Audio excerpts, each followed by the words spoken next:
কালকের মিনি ব্লগে তোমরা দেখেছো যে ওর পাপা গোয়া যাবে বলে রেডি হয়েছে।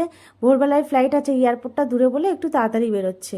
অমনি ডোডো পিছু নিয়েছে, ওর পাপার সাথে যাবে, কোলে উঠে আদর খাচ্ছে, বাবাকে খুব তেল মারছে, কিন্তু বাবা কিছুতেই রাজি হয়নি। যেহেতু আমি আর ওর পাপা কোথাও গেলে ডোডোকে নিয়ে ঘুরতে যাই, তাই ভাবছে এখনও ওকে নিয়েই যাব, সেই জন্য পাপার পায়ে পায়ে ঘুরছে। দেখো ওর পাপা নিচে যাচ্ছে দাদু ঠাম্মির সাথে দেখা করতে, আর ও এমন ছুট লাগিয়েছে যে পাপার আগে ও নিচে পৌঁছে গেছে দাদু ঠাম্মিকে বলতে, যে পাপাকে বলো আমাকে নিয়ে যেতে। হ্যাঁ,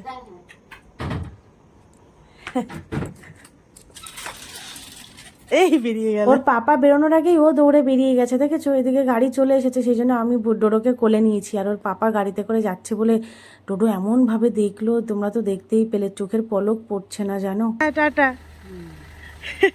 ই দেখছি দেখো।